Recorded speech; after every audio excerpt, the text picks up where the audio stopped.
puji syukur kunjuk ana kemurane Hyang Agung kaya kejugrukan wukir sari kablabaran samudra madu dene anakku lanang Seta Utara Wratsangka wis mati ana Bratayuda saiki aku entuk pepulih aku entuk ganti aku duwe putu sing bisa ndak sawang ya kuwi kowe Lik Parikesit tah sak mangke nuwun sewu sedaya para lenggah kula Matsapati minangka talang atur saking putu-putu kula Pandhawa mratelaken bilih putra Abimanyu kaliyan Utari pun Parikesit nedya kula jumenengaken ratu ing madyaning Tegal Kurusetra papan sejarah perang Bratayuda tegesipun kautamaning ratu menika sampun dipun siram mawi getih senopati adeking ratu sampun dipun cagaki mawi balunge para prajurit kanthi mekaten kula Matsapati ngengeti nimbangi sarta mutusi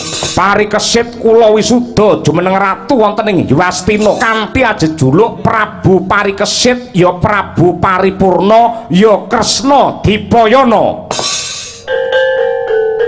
Werkudara ing pungkasane Bratayuda iki ing dina pungkasaning perang neng Tegal Kurusetra iki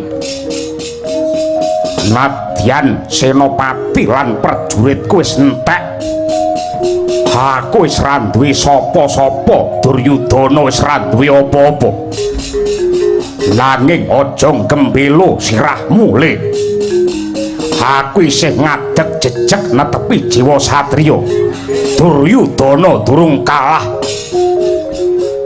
Duryudana wong nista nyawamu wis anguk-anguk neraka jahanam parandene sumbarmu kaya gluduk tinimbang ajur mumur kuandamu luwih becik kowe mertobat ri palungguhan iki ora sudi aku gelem ngaku kalah yen wis jengkelang kuandaku glundung sirahku bosok koklok dirubung laler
Werkudara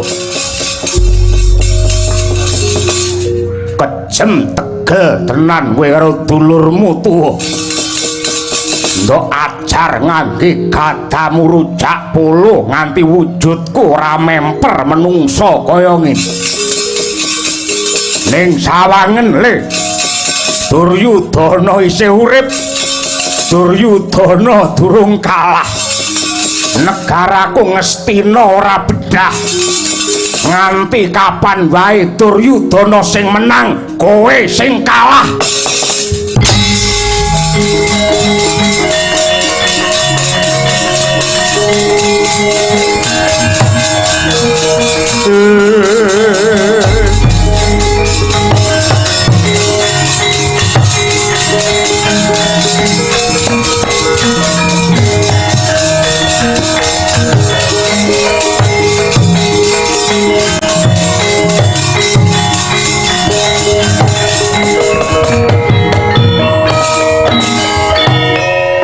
kadangipun Kakang Dimas Werkudara Jriteng Kresna Kakang Kubi semune dina iki Duryudana durung wancine mati kudu ngunduh karmane biyen uripe mung tansah ngumbar kamurkan ndeder kanistan mula dheweke saiki ngrasakake panandang ngagak-agak sekarat 1000 lara dadi siji banjur dikapakake wong elek iki prayoga golek watu sing gedhe bangkene Duryudana iki tindhiana watu supaya ora lunga saka papan kene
Yanto wujudku wis kaya buta mangkene ndok tindhi watu sing semene gedene Werkudara nanging Duryudana nganti jagat iki kiamat ora bakal mudhar tak enteni limpemu tak enteni lenane para Pandhawa ngendi nggon ngendi papan yen ana menungsa sing ora gelem rukun ndeglek panembahe minger ngibadahi ing kono aku sing bakal ganggu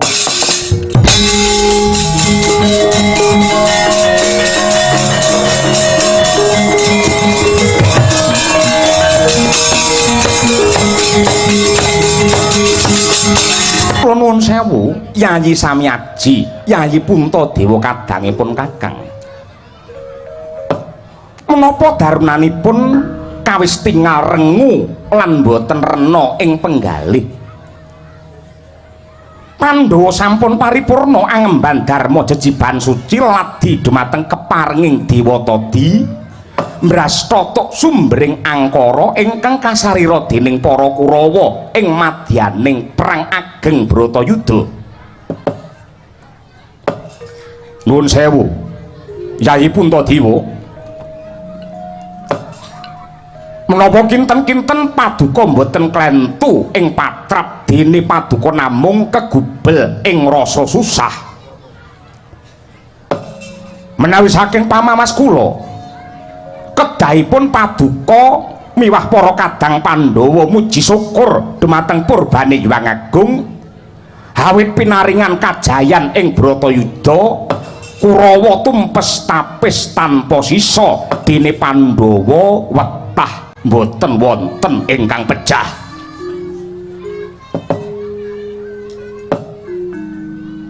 Koko Prabu Mandura miwah paduka njeng Koko Prabu Indrawati pepundhen kula ing Marcapada prapting delahan.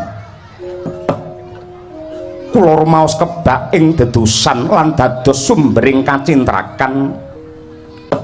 Nadyan kathah ingkang mastani bilih Bratayuda menika perang suci. Nanging nyatanipun mentala kejem sarta wengis. Buktinipun kathah nuwuhaken pangorbanan saking para pinisepuh, para dwija, para kadang, putra Sentana lan kawula ingkang tetela boten ngertos kentang kimpul sarta pojok plereting lelampahan, pating jerit rereyongan, kesempyok ngaradan awit wengising paprangan. Bedahipun menapa Pandhawa unggul ing yuda lan ngraosaken kamulyan kawibawan menawi ngurbanaken tiyang kathah. Koko Prabu wah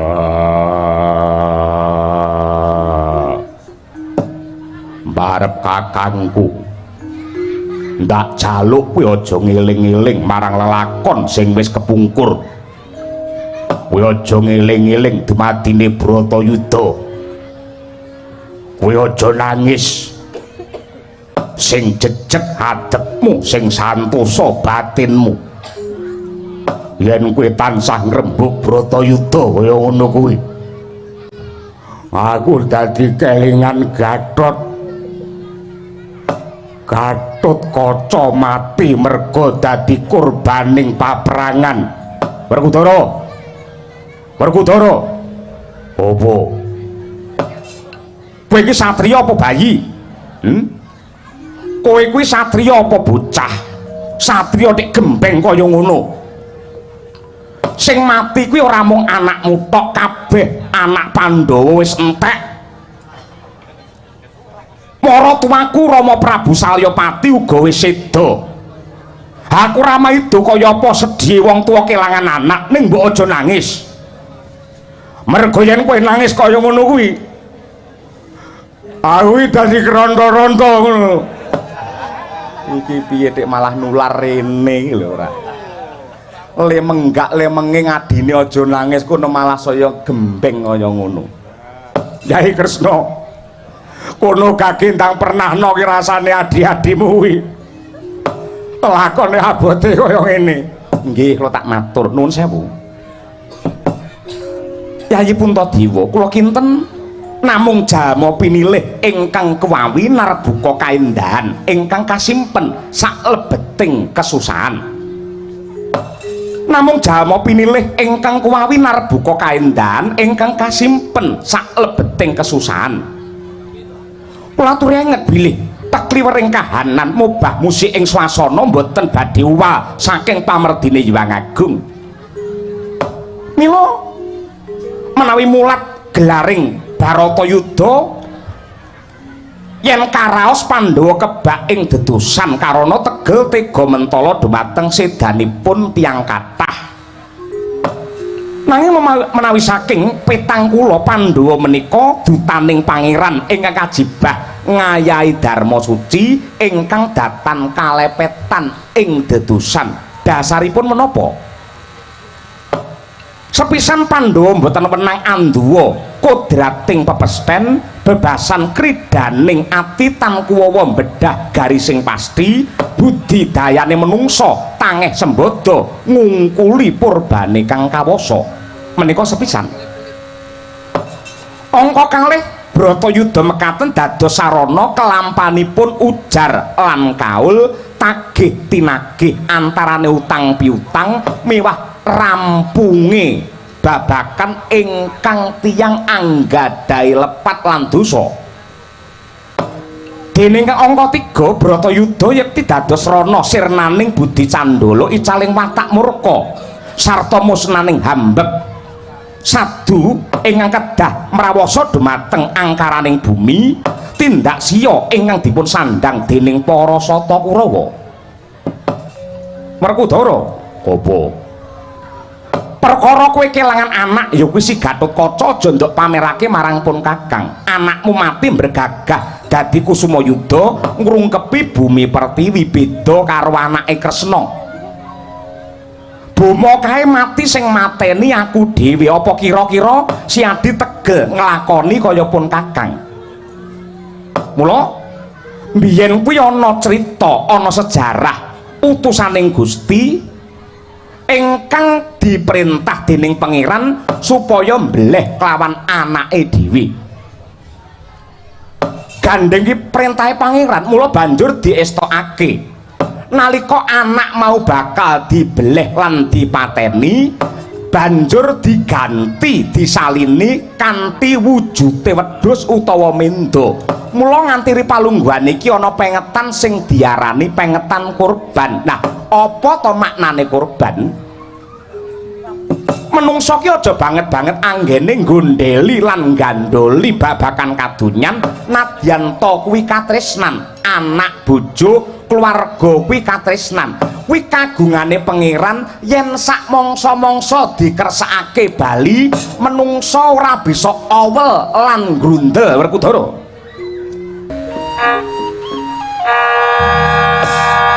Koko Prabu Ndarawati kula ngaturaken panuwun ingkang tanpa upami. Prasasat lumampah wanci pangklong kepapak obor sewu saksampunipun kula nampi dawuh pitutur paduka dados padang tetrawangan raosing manah kula Koko Prabu. Namung kemawon kalilan ingkang rayi nderek matur sak rampunging perang Baratayuda para Pandhawa sak keluarganipun sak mangke sampun boyong dhateng negari Ngastina ingkang wigati nenggih tetulung dumateng para ingkang dados kurbaning paperangan. Anenggih tiyang cacat bocah lula para waranda ingkang sami nandhang kasisahan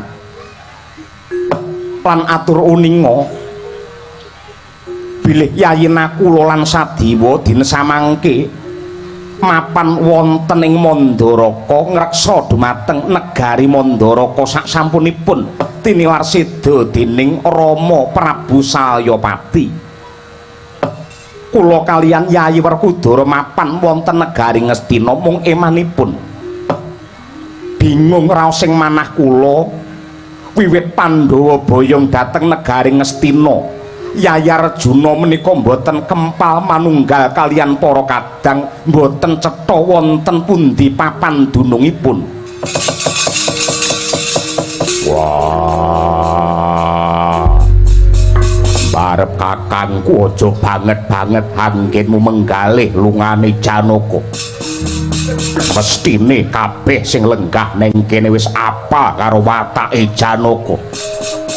Nalika para Pandhawa nentokake bakal boyong budal ning negara Ngastina, Janaka le mangkat dhisik dhewe mlayu banter gendring sipat kuping. Merga dheweke goleki jantung atine ora ana liya kejaba randane Duryudana si Banwati. Aku iso ngoleh-ngolehi lan aku iso greba ripalungguhan iki Janaka lagi mbebeki, lagi gendhengi karo Banwati. Nuwun sewu Koko Prabu.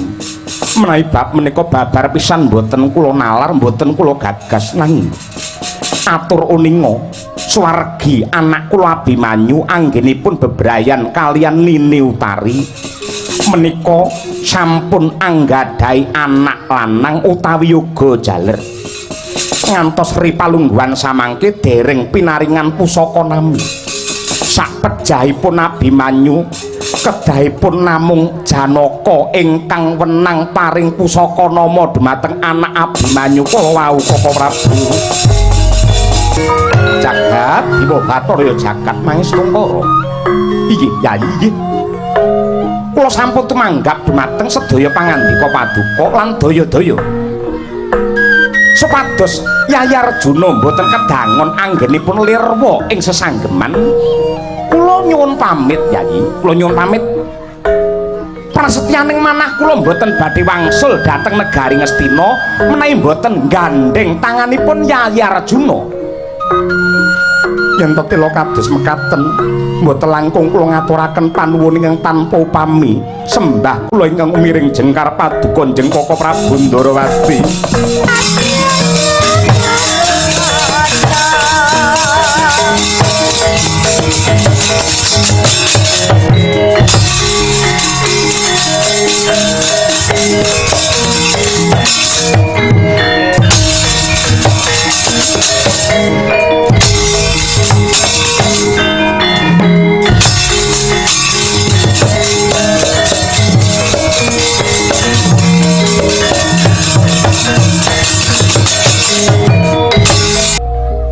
Megegek sadulita melai-lai.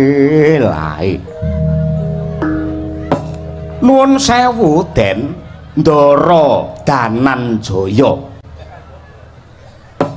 Pancen teng donya niku mboten wonten kaendahan sing ngungkuli endahe katresnan.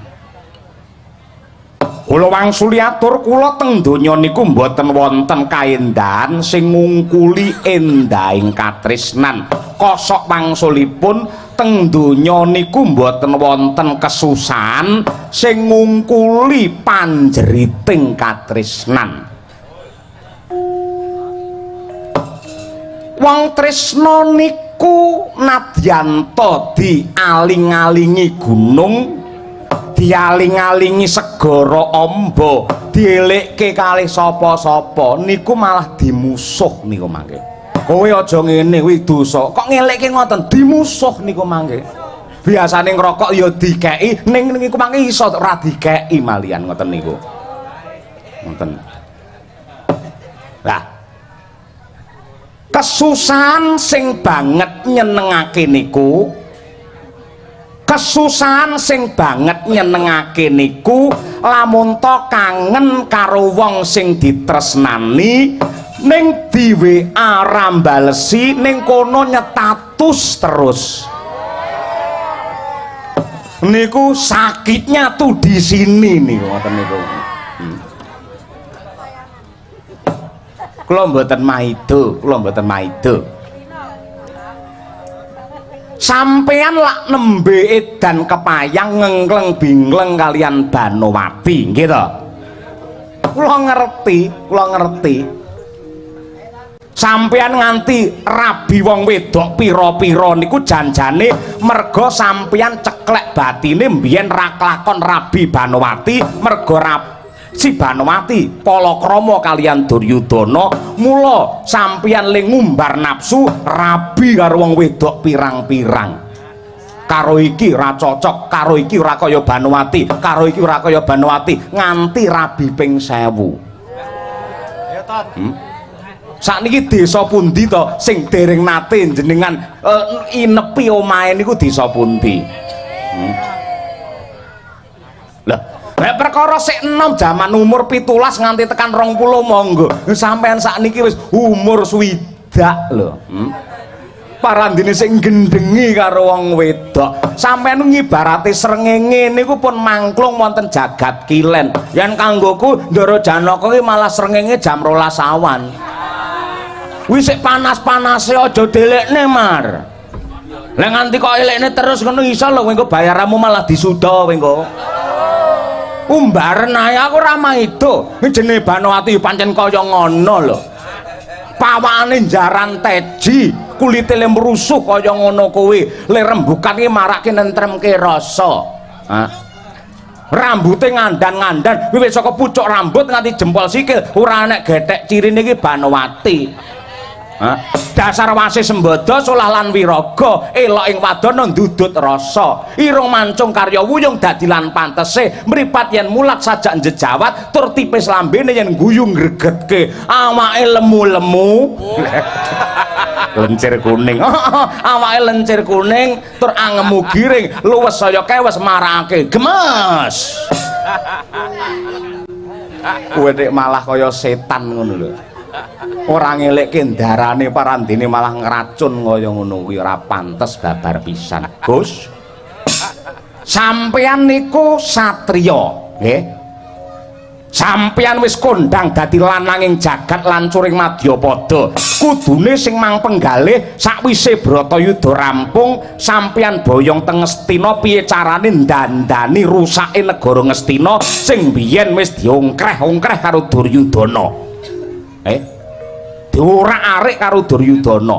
Duryudana nika dadi ratu wonten negari Ngastina sadurunge Duryudana sang Destarata. Destarata dadi ratu 32 taun wis ngorak-arik kalih Ngastina. Si Duryudana nika dadi ratu 10 taun ya wis ngrusak negara Ngastina. Aja nganti sampeyan nguasani negara Ngastina mung setahun ning malah kawulamu kabeh do melet-melet niki mangke.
Kakang Badranaya, apa merga umurku sing wis semene akeh banjur mripatku ora permana nyawang kahanan kang nyata ingkang dipun kersakaken kados pundi? Kewan kuwi mau ngerti-ngerti ngrabosa kelawan Janaka nyerang kelawan Arjuna. Banjur tak tibani jemparing kabeh padha mati. Ning eloke kaya ana wewayangan. Wewayangane para kadang sata Kurawa ingkang metu saka kewan-kewan kuwi mau iki werdine piye Kakang Badranaya?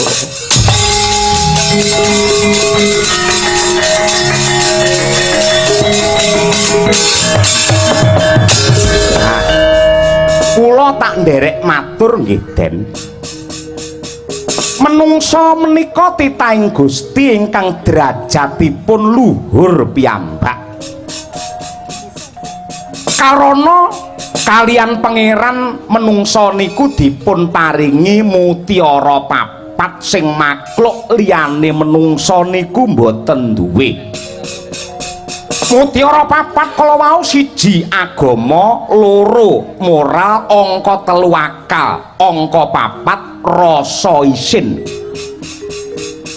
Agama niku pranatan saka Gusti ingkang tinulis wonten ing Weda Suci minangka tuntunaning kajiwan supaya menungsa dipun paringi tentrem lahir batin, slamet donya tekan akhir niku agama. Angka kalih moral niku magepokan kelawan budi pekerti tumindak ingkang hanjok marang karahayon lan kebecikan. Angka 3 niku akal. Akal niku gunane nggih ngulir budi, ngulur nalar, miwir pikir. Sing pungkasan niku jenenge rasa isin. Rasa isin niku sing duwe ya mung menungsa. Kewan niki ra duwe rasa isin, buktine mboten enten critane kok banjur macan niki katokan jarian mlipit mboten enten critane. Lah ning nyatane para Kurawa nalika gesangipun rumiyin menika mutiara papat kala wau dipun kipataken tebih. Agama ya wis ora ditindakke, morale ya bejat, akale ya rusak, rasa isine ya ilang. Tegese tumindake para Kurawa mbiyen niku mboten enten bentene kalih pakartine kewan. Mila karma pala ingkang datengi sak sampunipun Kurawa sami pejah. Sukmanipun nemplek-nemplek teng kewan-kewan niki wau den.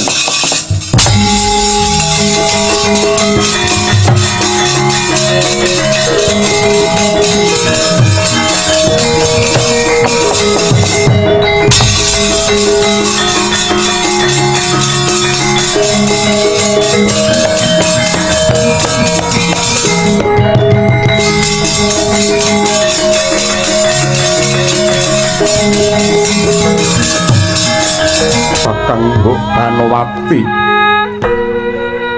babar pisan kula mboten duga mono.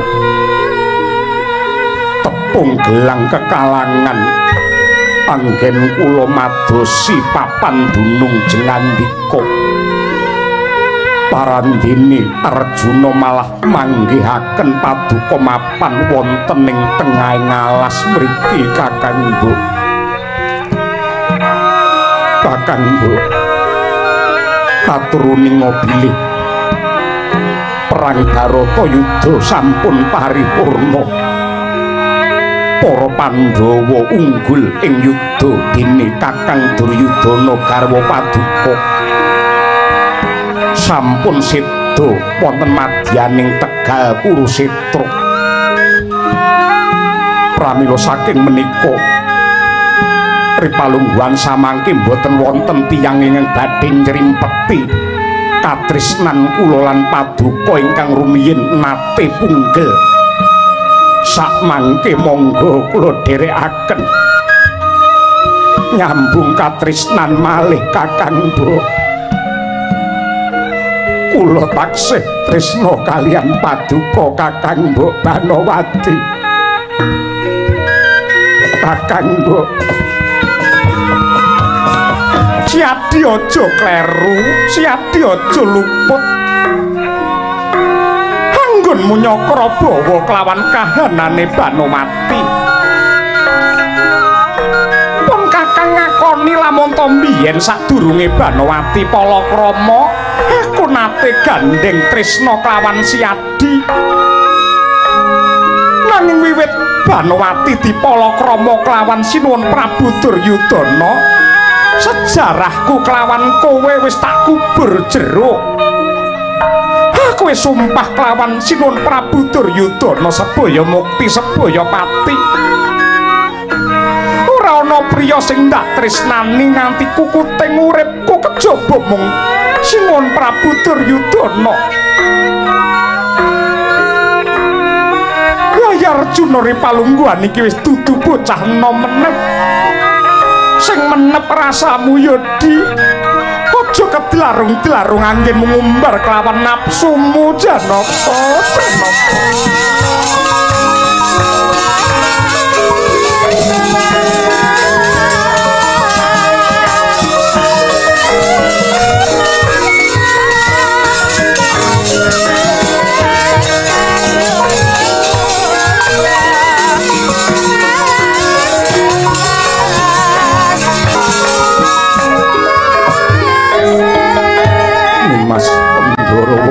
Sing kaya godhong tunjung netrane manut ndak empanaja lumaing jagat uriping langit ya mung Kakang Banowati sing pinter nyungging sajroning sanubari kanggone Janaka luwih gampang tresnani wong wadon 1000 tinimbang nglalekake siji sing wis nyegem jantungku. Duryudana wis mati. Ayo rabi karo aku Kakang Banowati. Kowe bakal ndak tresnan Kakang Banowati.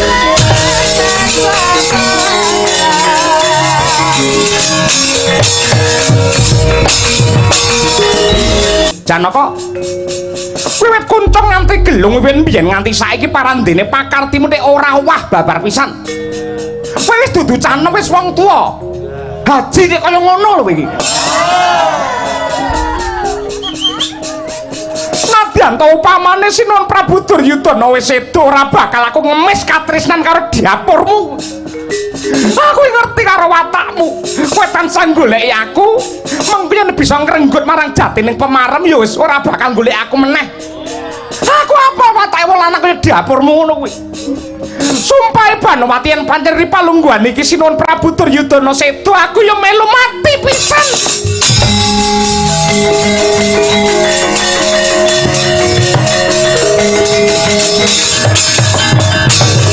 Sumpah Sang Banowati kaya mbrebeki jagat nyundul langit satemah keprungu ingkang nandhang keserakat lan sekarat ora mu urip ora mati nenggih Sri Duryudana ingkang asawang kunarpa mangkono sigra mangat tutuke ana angin lesus lir pinusus ndandang anterjang gulung Sang Banowati sinerot manjing waduke Duryudana.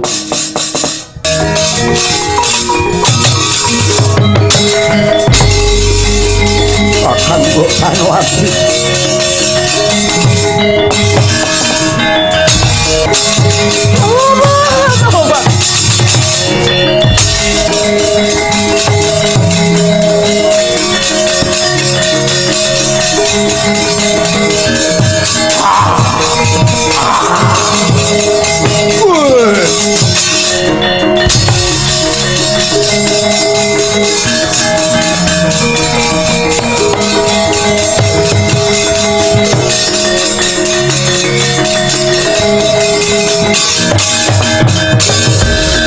iblis lanat ana wujude buta ora memper wani murang tata nyerot Kakang Banowati kok pangan urip-uripan kok balekke apa ora nduk lepeh apa ora buta lek mripatmu jerengen gobokmu Janaka Banowati arep tak jur arep tak luluh kuwi hakku. Iki bojone Banowati ndok anggap aku wis mati Duryudana isih urip.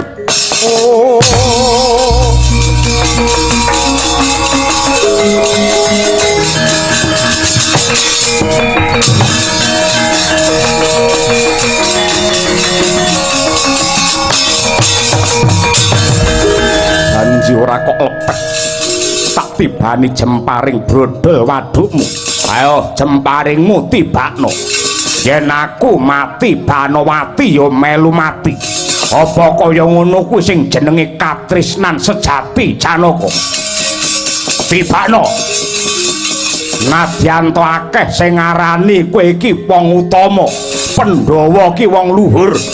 Ning kanggone Duryudana sejatine Janaka ki wong nista sing kudungan dharma cangkemmu.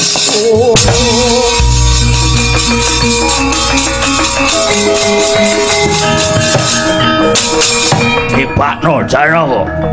Aku mati Banowati melu mati. Dibakno Janaka.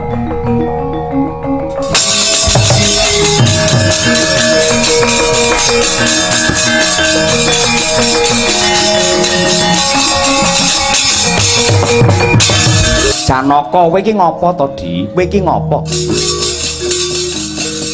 Wong tuwa nek polane kaya ngono kuwi ora.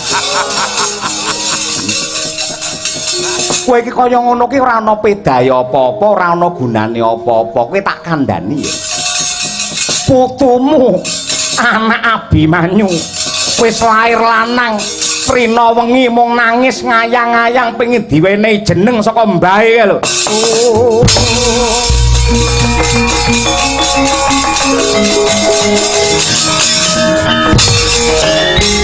Baladalah Bambang Aswatama kawula nuwun wonten timbalan ingkang dawuh Raden Kartomarma.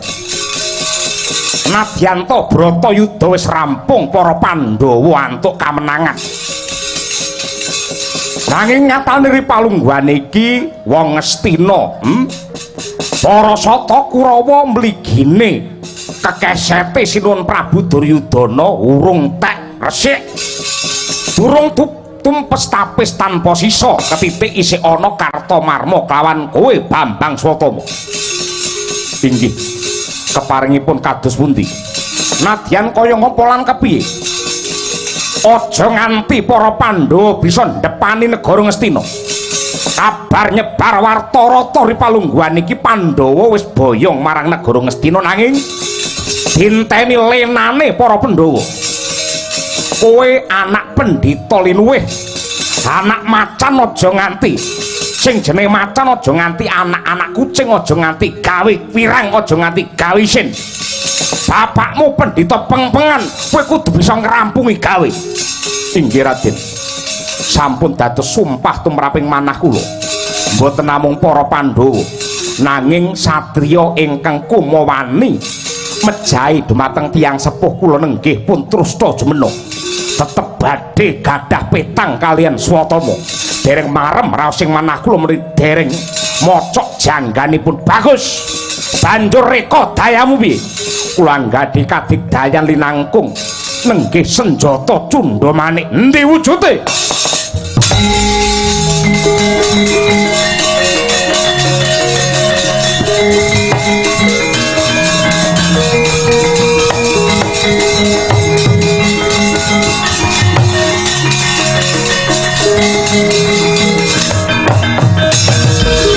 Menika pusaka paringanipun Kanjeng Ibu Wilutama. Banjur nganggo gaman iki apa sing bakal ndok tindakake? Nuwun sewu. Kula badhe ngesong Bantala. Pusaka Cundha Manik menika menawi kula tamakaken wonten ing bumi tartamtu badhe jebol. Kula kepengin nglandhak njebol bumi saking sak njawining Ngastina ngantos dumugi ing kraton negari Ngastina. Kanthi cara mekaten, wanci dalu saklebetipun Pandhawa lan keluarganipun kepati anggenipun tilem. Menika margi ingkang prayogi kangge besmi dumateng Pandhawa sak cindhelagangipun. Bagus budal dina iki.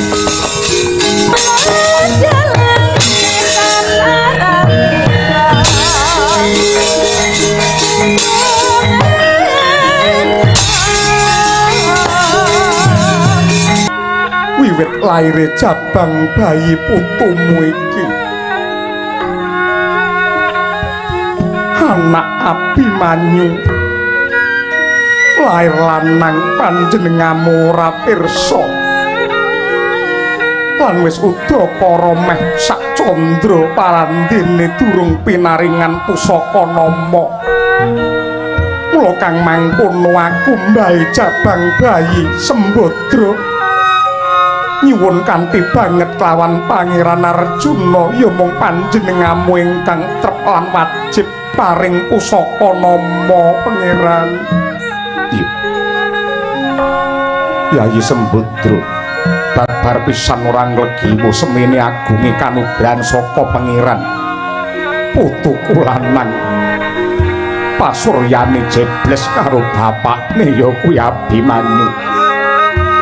Nuwun sewu Koko Prabu Puntadiwa, Koko Prabu Ndarawati miwah Koko Prabu Mandura dalah jengandika Kakang Mas Werkudara. Kula nyuwun palilah saha nyuwun tambahing berkah pangestu. Kula badhe paring pusaka nama dumateng putu kula menika. Nenggih kanthi akekasih Raden Parikesit.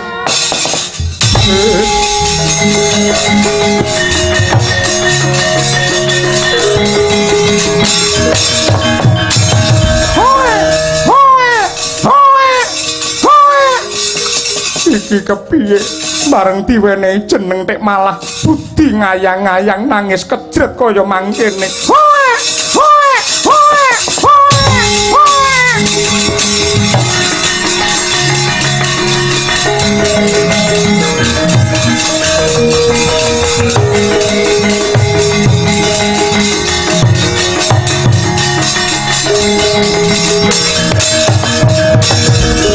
Nuwun sewu Yayi Puntadewa wonten timbalan ingkang ngadhawuh Koko Prabu Ndarawati. Nuwun sewu mbok menawi wonten bab-bab ingkang andadosaken jabang bayi menika budi ngayang-ngayang. Menapa kinten-kinten paduka wonten gembolaning kayon ingkang badhe mangdhawaken. Nun inggih Koko Prabu Mandura saha Koko Prabu Ndarawati. Kanthi tangisipun jabang bayi Parikesit satemah ngemutaken dumateng janji kula. Karana agung labuh labetipun Abimanyu nalika mbedah gelar Cakra Biyuha nalika dumados Bratayuda satemah dados sarana lan lantaran kula mboten pejah dipun ranjab gaman dening Kurawa. Yektosipun Abimanyu nedya kula wisuda mbenjang menawi Pandhawa unggul ing paperangan mongko dados ratu wonten ing negari Ngastina. Gandeng Abimanyu sampun gugur mila sampun saktrepipun mbenjang dewasanipun Parikesit kula jumenengaken ratu wonten negari Yuwastina mriki Koko Prabu sineksen jagat saisine.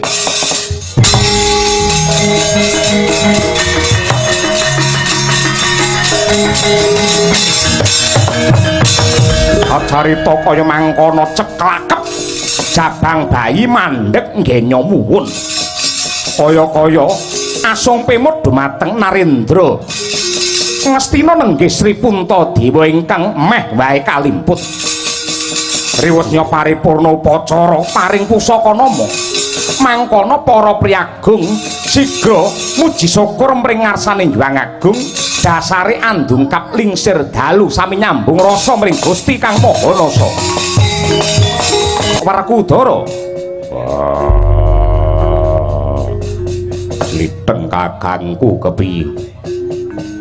Nadyan tori palungguhan iki para Pandhawa lagi bombong ing rasa rampung Bratayuda dasare antuk putu kang wis pinaringan pusaka nama. Ning ndak pundhut kanthi banget siadi aja lena ing kaprayitnaning lair batin. Saya-saya iki tengah wengi sing ndok karepake piye? Nyatane Kurawa wis entek tanpa sisa. Kowe aja ngucap ngono dhisik. Mara gage itungen. Ndak sawang ning Tegal Kurusetra akeh bangkene Kurawa ning aku ora manggihake ora weruh bangkene wong loro ya kuwi Kartamarma kelawan Swatama. Bengi iki hawane tik ora kepenak kaya mengkene. Mula ndak pundhut kanthi banget siadi tetep prayitna lair batin aja nganti kepati anggenmu turu.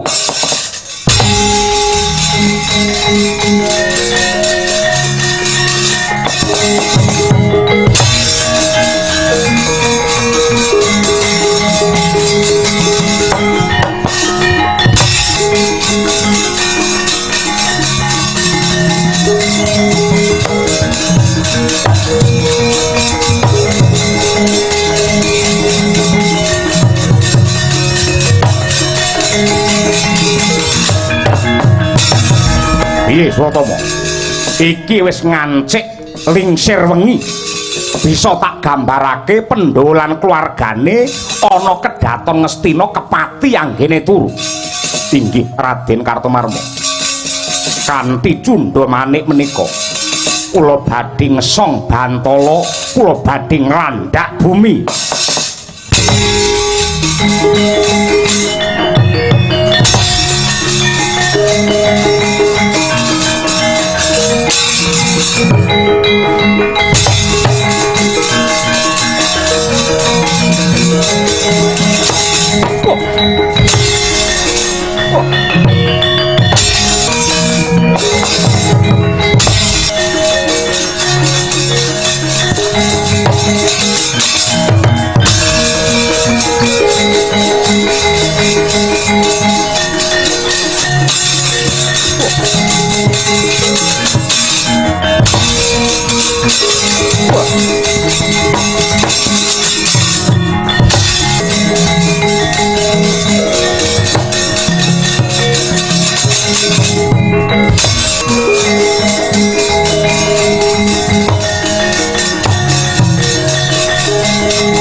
yen tak sawang iki wis mapan ana ing kedaton negara Ngastina ning ing atase wis tengah wengi kaya mengkene parandene diyan isih kencar-kencar isih gayeng gumarenggeng para pendolan keluargane anggene nindakake puji dikir ngucapake kidung suci lan mantra rahayu tangeh lamun aku karo kowe bisa mateni pendolan keluargane yen kabeh isih melek kula aturi pinarak ingkang prayogi Raden kula badhe namakaken Kemayan Wewe Putih Begonando tartamtu sedaya ing mapan wonten kedaton badhe kepati anggenipun tilem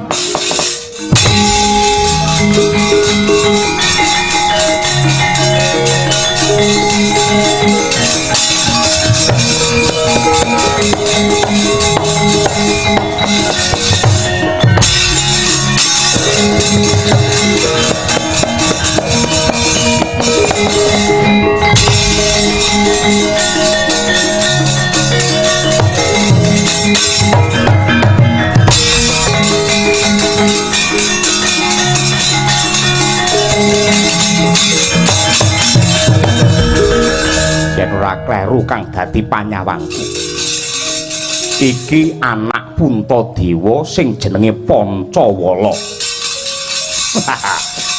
kabeh do angler anggene turu iki besok tan murunga ya digadang-gadang dikudang-kudang arep dimulyake karo Pandhawa yen Pancawala iki modar Pandhawa bakal ngenes le aja nglindur aja ngimpi tangeh lamun kowe entuk kamukten merga swargamu mapan ana ing tumbake Kartomarma iki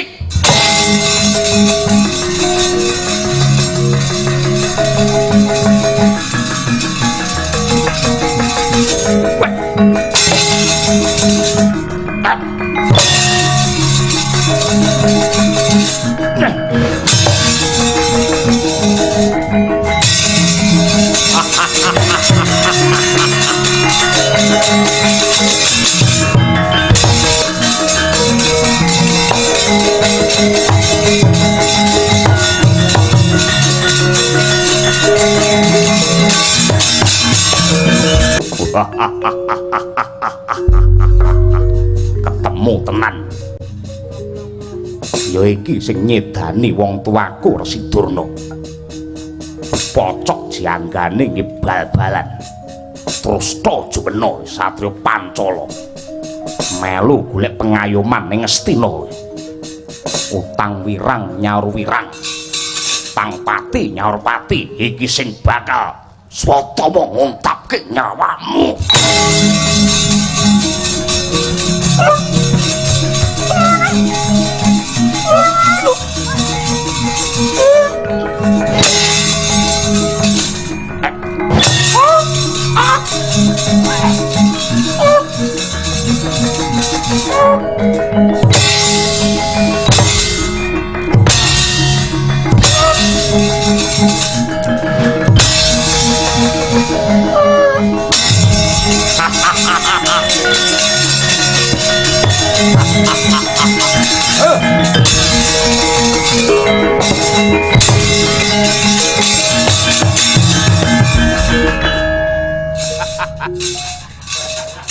Aku ora tau ngerti kowe melek ora tau ngerti.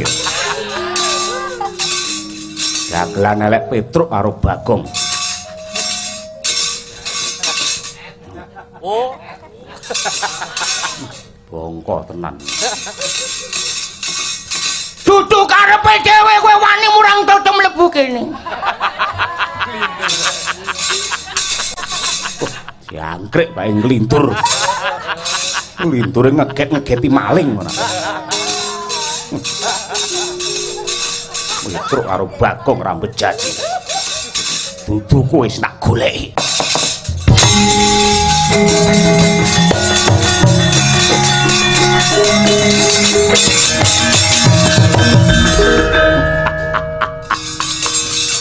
Iki bayi abang sing dikutang-kutang karo Pandhawa dadi Ratu Adil.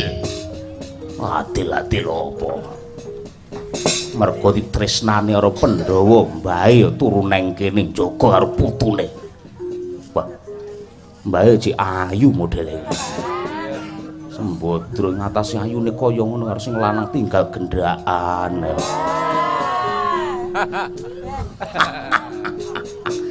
Kowe calone Ratu Ngastina ning kuwi ngimpi tangeh klakon. Yen isih ana swatama tangeh kowe klakon. Yen kowe tak jejuing kuandamu dadi 18 mbahmu do nangis lho.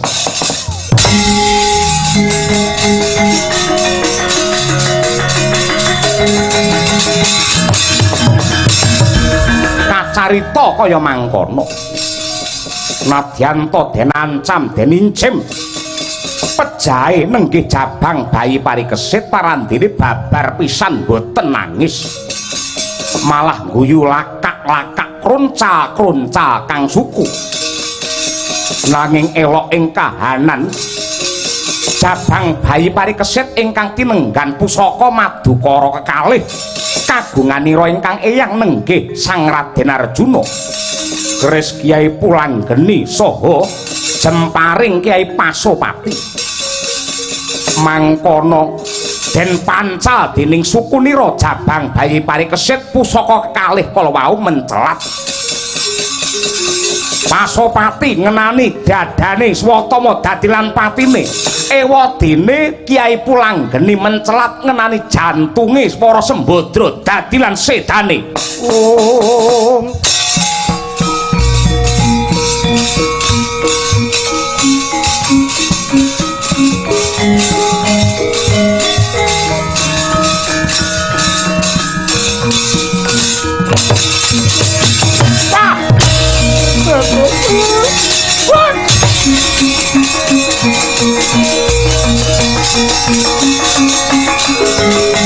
Warkudara, Warkudara.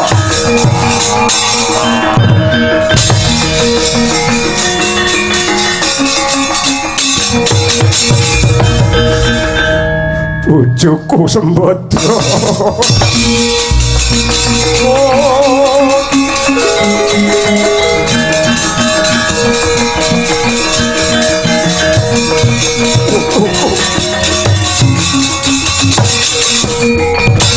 Wah, edan.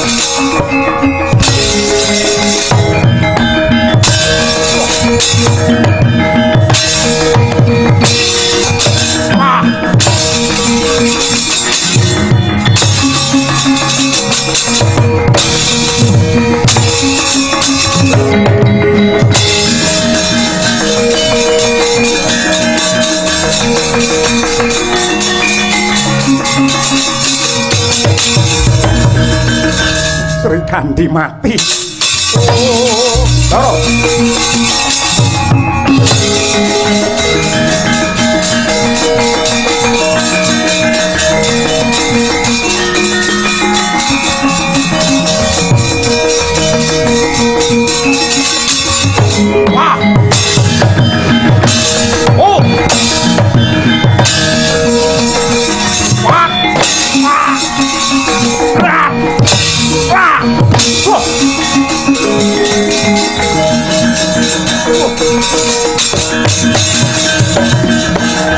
Sapa? Kula Raden. Nami kula pun Sasi Kirana. Sapa? Sasi Kirana. Peteng ora ketok. Yen Sasi Kirana ki suarane ora semene. Kaya Danurwinda. Nggih, estunipun kula menika pun Danurwinda. Tak sawang wujudmu kaya Susena. Nggih, kula menika Susena. Kaya songo-songo. Aslinipun kula songo-songo.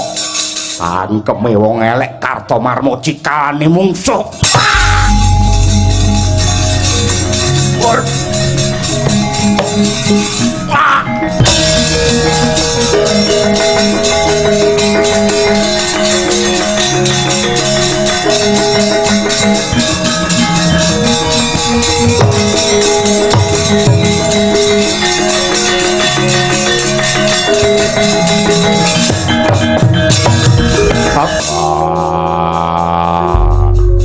Tengah wengi malah geger akeh Rajapati. Pun kakang mau lak wis kandha to sing waspada sing prayitna merga cikalane mungsuh isih ana. Swatama karo Kartomarma mudhar kabeh. Iya. Kartomarma sing mateni aku. Kowe mateni sapa wae? Ya mung Kartomarma sing tak pateni. Isih ana wong wadon sing kok pateni. Sapa? Wara Srikandi. Ora pethuk karo Srikandi. Kowe rumangsa apa ora mlayu nabrak lawang? Iya. Lawange mau rubuh ngebruki Srikandi dadi lan patine.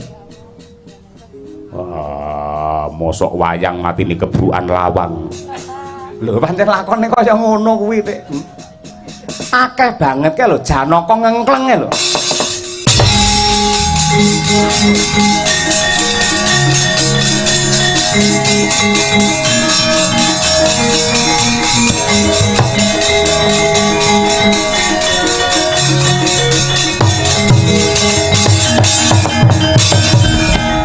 Koko Prabu Ndorowati kenging menapa wonten lampahan ingkang kados mekaten ajur umur manah kula remuk remku batos kula bojo kula kekalih Sembadra kaliyan Srikandi pejah menika lakon menapa dene paitipun kados mekaten. Koko Prabu Dimas Parto sing jeneng lelakon mono adile mung disandang yektine dumadine kabeh prastawa ing jagat raya iki mung manut karo karmane menungsa.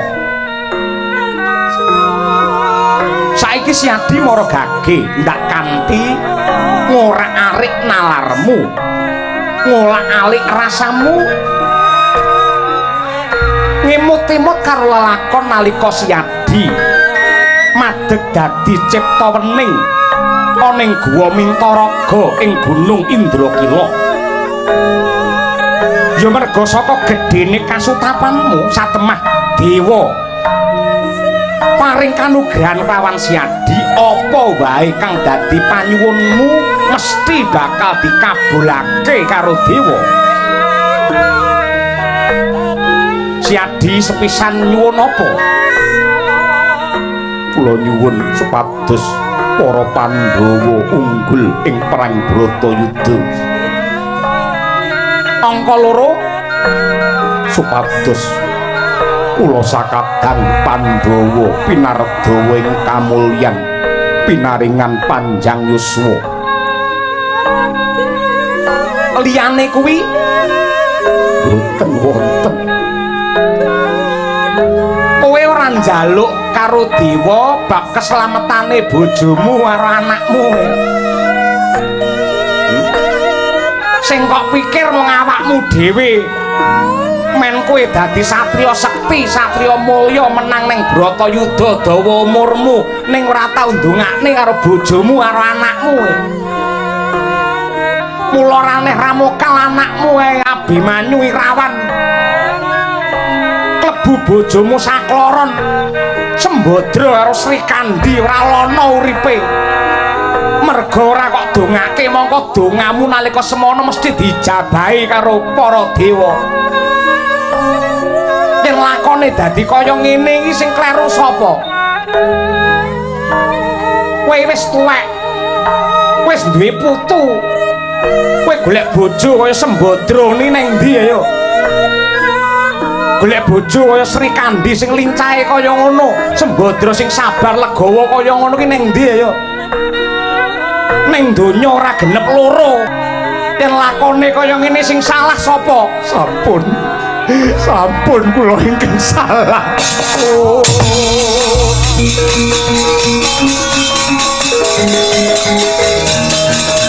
Koko Prabu.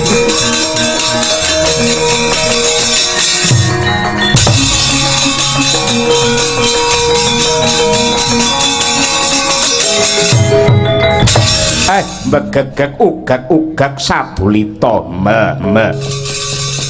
Gus Ndara Parikesit sampun mandheg mangu nggih Den. Sing wening rasamu sing jejeg imanmu sampun ngantos kecalan kiblat kautaman lan lajering kadarman. Kyai Semar Badranaya kutunging kawruh cingkranging ilmu yekti bakal anjurung marang kerusakan lan kacintrakan tumraping praja Ngastina lamun to Parikesit tinuding mangkreh marang negara iki Kyai Semar. Den titah ingkang klebu apes lan muspra gesangipun menika menawi mboten weruh marang darmanipun. Mila kula suwun Ndara Parikesit sampun ngantos mangkro tinggal. Bapundenmu Pandhawa sampun golongake rembug, para kawula sampun nunggal swara amatah ndika mangka dadi songsong agung makutaning praja Ngastina. Mila saking menika mangtata jiwa ragamu. Dadi ratu niku dudu bebungah nanging amanah, tegesipun ratu niku kudu tanggung jawab sakwutuhe tumrap negara lan kawula. Yen ndika wis saguh aja golek sugih, yen sampeyan wis sagah aja golek turah, yen sampeyan wis gelem aja golek pengalem. Sampun sawetawis dangu negari Ngastina niki bobrok lan rusak merga pakartine Kurawa. Mila saking menika sakmangke sampun wancinipun narbuka lembaran enggal negara bisa mujudake idam-idamane bangsa. Adil makmur kerta raharja awit saking kawicaksananipun sang calon ratu adil nika Bambang Parikesit. Kowe sing kekasih Parikesit. Iya dasar para nyata kowe sapa? Lek nom mripatmu jerengen gobokmu. Anak swargi Bambang Haswatama Dahyang Swela kang dadi aranku. Kabar sing tak tampa kowe bakal disengkakake ngaluhur mongko dadi ratu Yastina. Kowe dudu karepku nanging panyengkuyunge para pepunden. Nadyan kaya ngapa lan kepiye? Ngibarate mas pengen roh lelere, ngibarate ndok pengen roh dadare. Kena kowe bedhing kang sira tumpang dadi ratu. Waton pinter jebol diadane Dahyang Swela.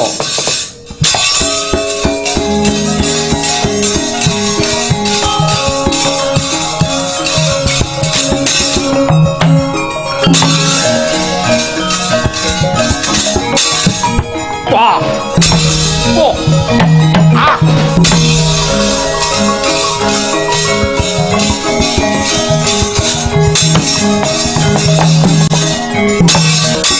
Oh.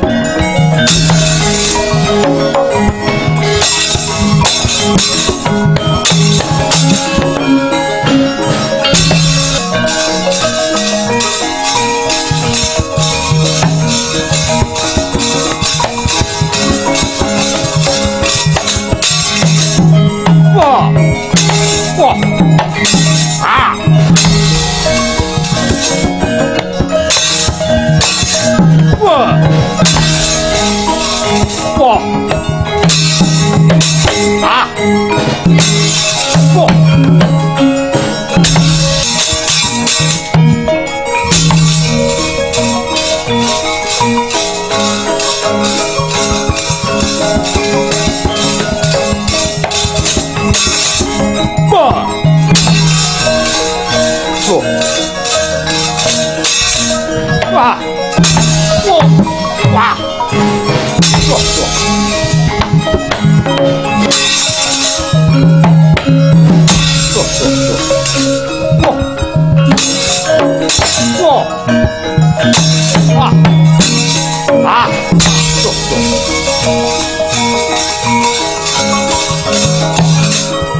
Bari kesit melek mripatmu rungokno gobokmu.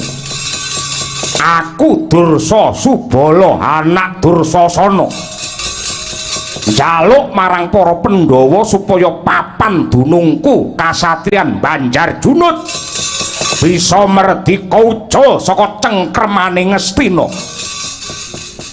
Wa Dursa Subala, apa sebabe dene Banjarjunut kepingin uwal saka pepangkone Ngastina? Wis pirang-pirang taun kasatriyanku mung dadi kesete panguwasa. Wis cetha Banjarjunut iki jembar lan subur, dasare nyimpen asil bumi ingkang awujud emas. Kudune wong Banjarjunut kabeh uripe mulya lan sugih, ning nyatane sing sugih tetep panguwasa. Wong kene kawulane tetep dadi kere. Sebab apa? Mergo hasil bumi Banjarjunut mung dikeruk lan dirampas dening wong serakah. Ngastina iki panguasane ora adil, anggone ngayomi kawula durung rata. Mula aku ora trima Banjarjunut kudu merdika. Mengko dhisik wa Dursa Subala. Ndak suwun bab iki kudu nduk penggalih sing kanthi permati. Mergo ngedekake negara dhewe kuwi ora gampang. Kejaba saka kuwi mestine panjenenganmu nate nyurasa sejarah lamun ta para sesepuh biyen wis sumpah lan prasetya nadyan negara iki dumadi saka pulo ingkang ewon cacahe lan dumadi saka pirang-pirang golongan adat suku bangsa budaya lan agama. Nanging tetep manunggal tetunggalan njaga wutuhe bumi pertiwi. Ya mung kanthi golonging tekad giliking sedya rumeksa wutuhe negara iki kanggo ngurmati lelabuhane para leluhur. Bumi iki wis disiram nganggo getih lan ditumbali balunge para kusuma bangsa. Aja nganti diprail-prail. Anane negara iki diprail-prail mergo panguwasa ora adil. Panguwasa sapa sing nduk anggap ora adil? Para Kurawa mbiyen serakah dakah ambeke murka. Mongko dina iki pepundhen Kurawa wis sirna lan calone Parikesit ingkang dadi Ratu Ngastina. Kowe dadi panguwasa mesti dadi wong murka tanpa beda Kurawa mbiyen. Wa Dursa Subala, wis dadi sumpahku, muga sineksen jagat saisine. Yen Parikesit wis dadi ratu, aku bakal tumindak kanthi adil lan wicaksana. Saguh mulyake kawula kanthi warata klebu mulyake wong Banjarjunut.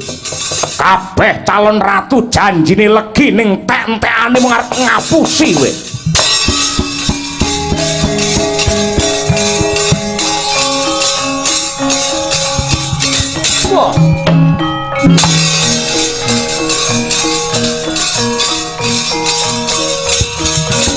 Wah, ah. Oh.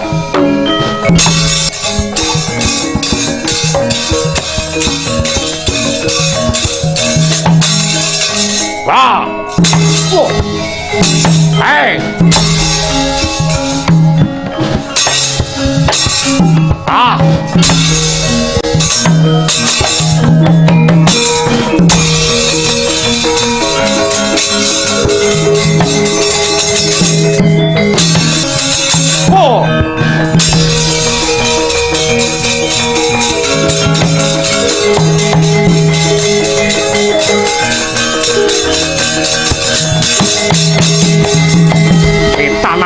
iblis lanat wani nglemah bengkah nyelo-nyelo.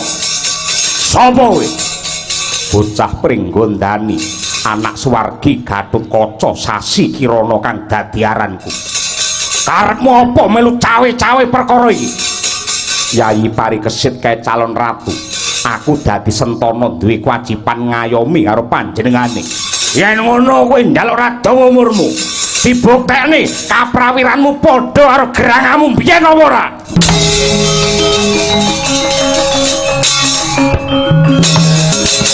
Wah.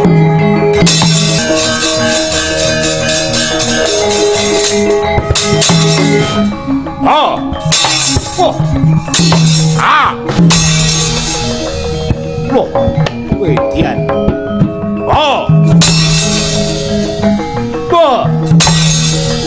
Wah. Wah. Ah. Wah.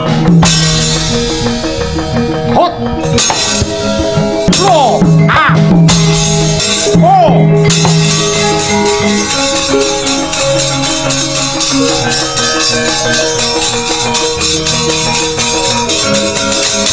Whoa! Wow!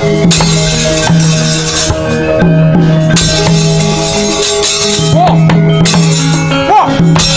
Ah! Whoa! Whoa! Ah! Whoa! Low! Ah! Hey! Wah! Wah! Wah! Ayo! Wah! Ah! Wah! Ah! Wah! Woi! Jagat Dewa Bathara. Sing gak jagake Dahyang Swela kelawan Dursa Subala. Entek-entekane mung dadi layatan. Ya, nadyan aku Kertiwindu anak Sengkuni ijen tanpa ruwang. Yen ora iso ngorak-arik wong Astina dudu anak Sengkuni.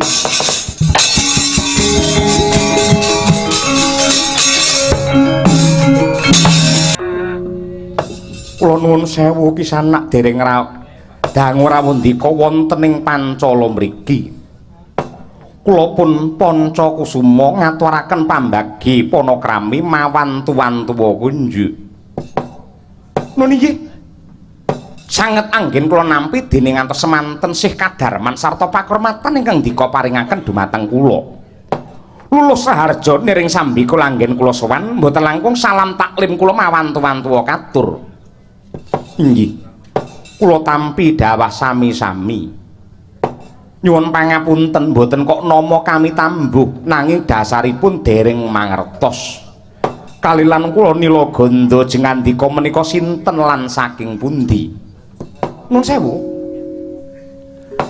Menawi kula matur walaka kinten-kinten andadosaken serik penggalih ndika menapa mboten Sang Adipati Panca Kusuma? Dasaripun menapa kok serik? Karana kula menika trubusaning mungsuh cikalaning mengsah tumrapipun para pepundhen dika Pandhawa. Nate mireng naminipun Patih Sengkuni. Inggih, nate mangertos kondang kados pundi? Patih ingkang julik sugih akal ugil. Dipun tepangaken kula menika anake lanang nami kula pun Kertiwindu. Oh. Raden Kertiwindu nggih saking Plasa Jenar. Nah, sakmenika kula gentos nyuwun prisa tangkep ndika dumateng kula mongko kula menika anak Patih Sengkuni kinten-kinten serik menapa sengit. Aduh. Nyuwun pangapunten Kisanak.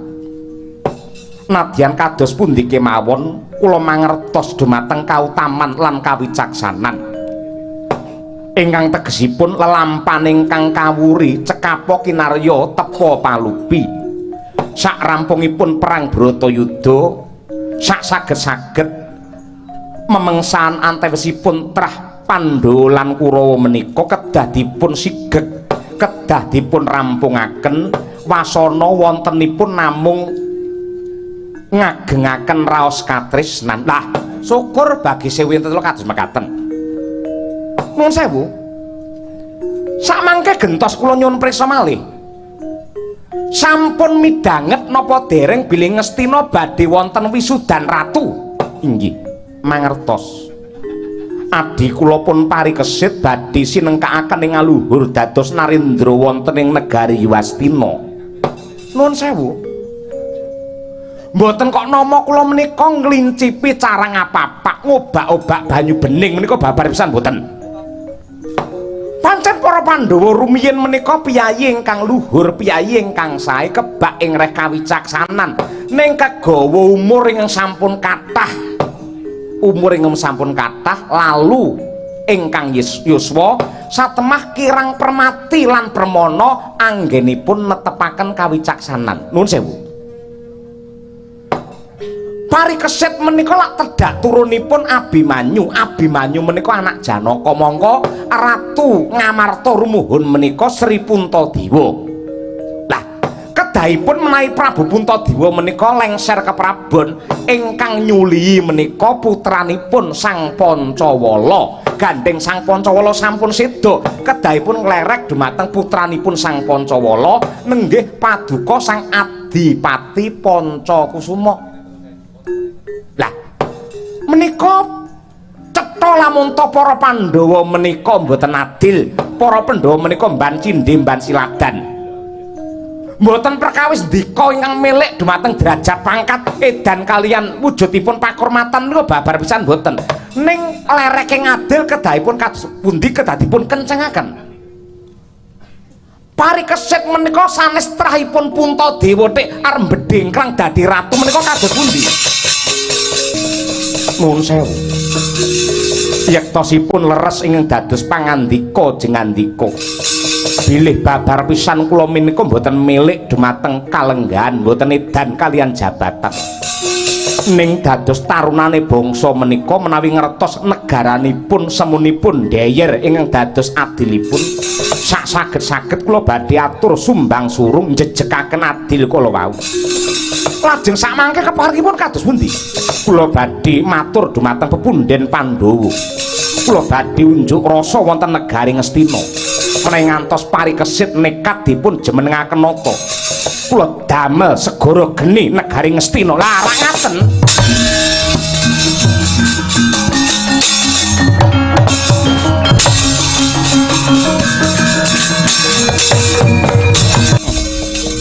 Sepira to angele ngobong rasane Pancakusuma. Yen antarane wong tuwa karo bocah enom wis ora rukun, negara Ngastina mung kari ngenteni rubuhe.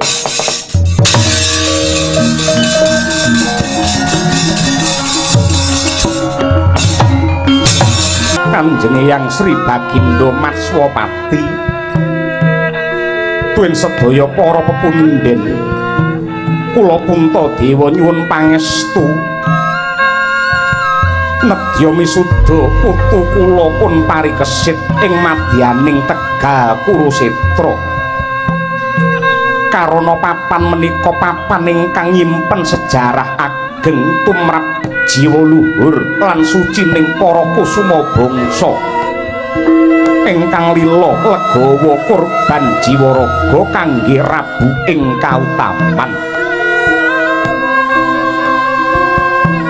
Lan wisudan Ratu Ngastina kula gelar ing Kurusetra supados ratu ingkang dipun wisuda mangke enget dumateng sejarah menika.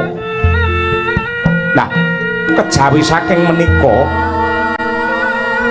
kula wantun netepaken parikesit dados ratu wonten ing Yastina menika kanthi adhedhasar sepisan sumpah kula tatkala Bratayuda kula kinepung gelar baris cakra byuha tetelo Abimanyu ingkang milujengaken awit lelabetanipun Abimanyu ingkang ngurbanaken jiwa raga kangge srana kawilujengan kula satemah Abimanyu rinanjab gaman wasana gugur mangka kusuma yudha kanthi lelampan menika kula sumpah nenggih tedhak turun Abimanyu ingkang badhe ngregem kamulyan wonten ing Ngastina menawi Pandhawa unggul ing Bratayuda dene ingkang angka kalih parikesit menika panunggal darah Ngastina Mandura Twin Wirata parikesit anak Abimanyu Abimanyu anak Janaka Yayi Janaka anak Rama Prabu Pandhu Ratu Ngastina parikesit anak Abimanyu Abimanyu anak Yayi Wara Sembadra Sembadra putra Mandura parikesit putranipun Eyang Utari mongko Eyang Utari menika putra putri ing Wirata angka 3 parikesit turunipun satriya ingkang sampun angregem wahyu ratu utawi wahyu kraton Yayi Janaka angregem Makutha Rama Abimanyu anggegem wahyu cakraning rat lan widayat angka 51 parikesit jumeneng Narendra sinengkuyung dening para sepuh sentana kawula sakukuban Ngastina menika wewaton kula saklajengipun kula suwun kanthi sanget dhumateng Eyang Sri Baginda Matswapati Wirata paring pangestu lan misuda dhumateng ingkang wayah pun parikesit Eyang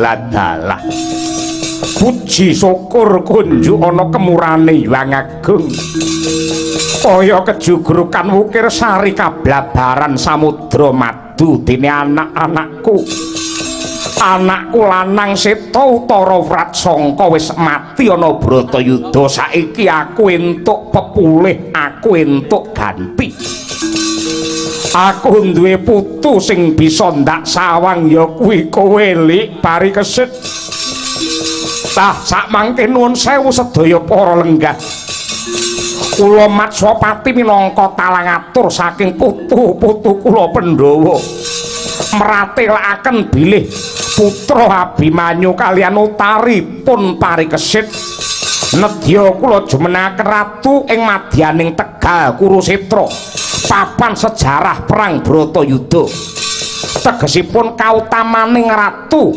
menika sampun dipun siram mawi getih senopati adeking ratu sampun dipun cagaki mawi balunge para prajurit kanthi mekaten kula Matswapati ngengeti nimbangi sarta mutusi parikesit kula wisuda jumeneng ratu wonten ing Yastina kanthi ajejuluk Prabu Parikesit ya Prabu Paripurna ya Kresna Dipayana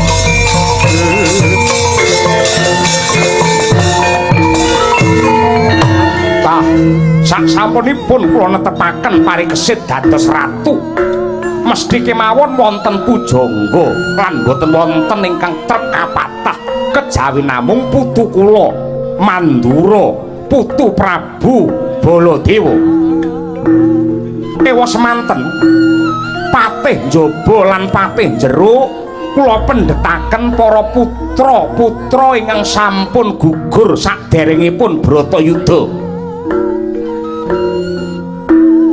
patih jero Dwara patih njaba Danurwinda Senopati nenggih pun Sasi Kirana.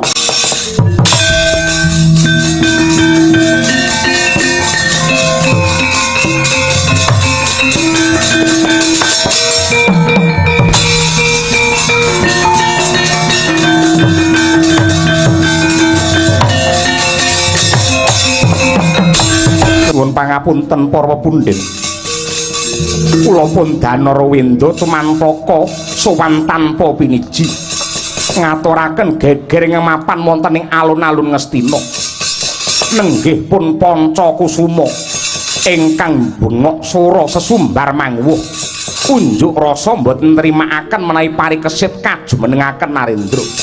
Meneng ngantos parikesit dados ratu, keraton Ngastina badhe dipun dadosaken awu.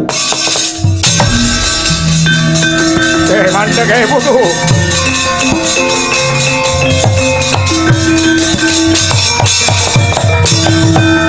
Aja kaya ngono ya putu. Dadi ratu ki aja tumindak agahan tanpa paniti priksa. Kowe kudu sugih rasa kamanungsan, sugih katresnan lan sugih kawicaksanan. Yen ana apa-apa aja dirampungi dhewe, kowe duwe sentana praja semene akeh. Ayo, iki putune sapa sing mblengi?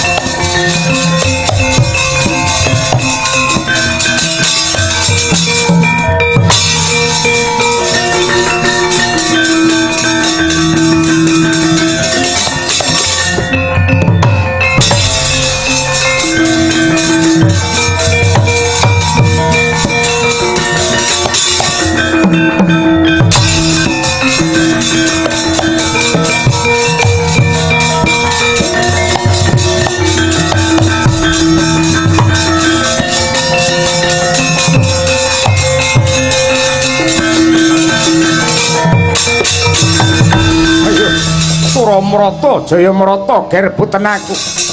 Iki adipati ing Pancala Panca Kusuma. Para Pandhawa wis ora pecus njejekake adilan bebener. Bocah wingi sore sing ora ana alur darah ratu parandene kok nekat dijumenengake Narendra. Mongko umure urung sepira. Aku Panca Kusuma sing ora trima. Janji para Pandhawa ora bisa njejekake bebener. Saanane wong tak babati dina iki.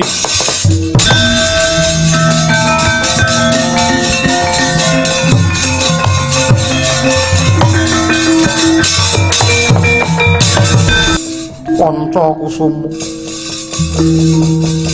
apik banget kang dadi pakartimu. Kowe bocah nom sing kendel, bocah nom sing pinter. Mung emane pinter lan kendelmu ora kok lambari kanthi tata krama ingkang prayoga. Kowe tak kandhani, kowe tak dongengi ya Lik. Mbahmu Pandhawa mbiyen kuwi janjane duwe hak kamukten negara Ngastina ning trima ngalah karo pepundhenmu Kurawa.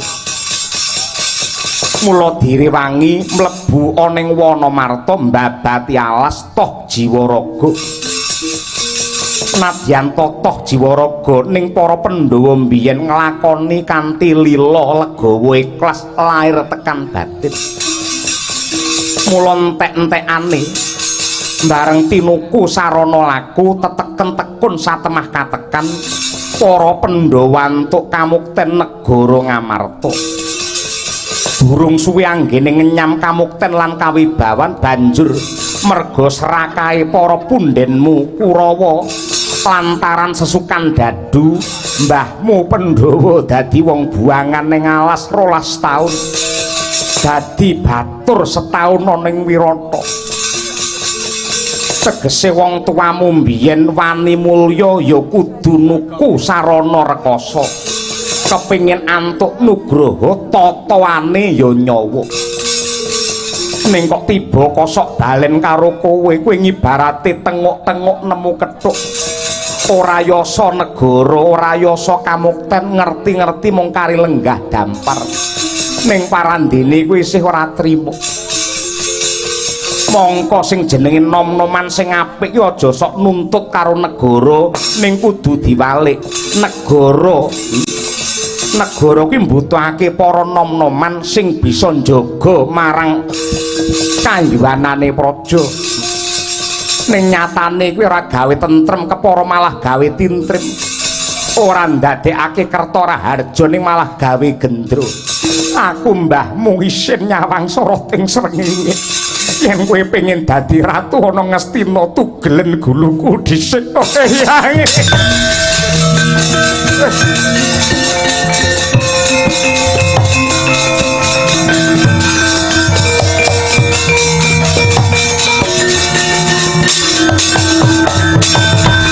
Eyang nyuwun gungi samudra pangaksami dene ingkang wayah kalimput kula klentu kula salah Eyang mula besok meneh yen ana apa-apa ki dipenggalih kanthi wening aja grusak-grusu ndak keseluruh dalan kleru kula tumindak kados mekaten menika karena wonten ingkang icuk-icuk sapa sing ngracun rasamu nenggih tedak turun patih Sengkuni naminipun Kertiwindu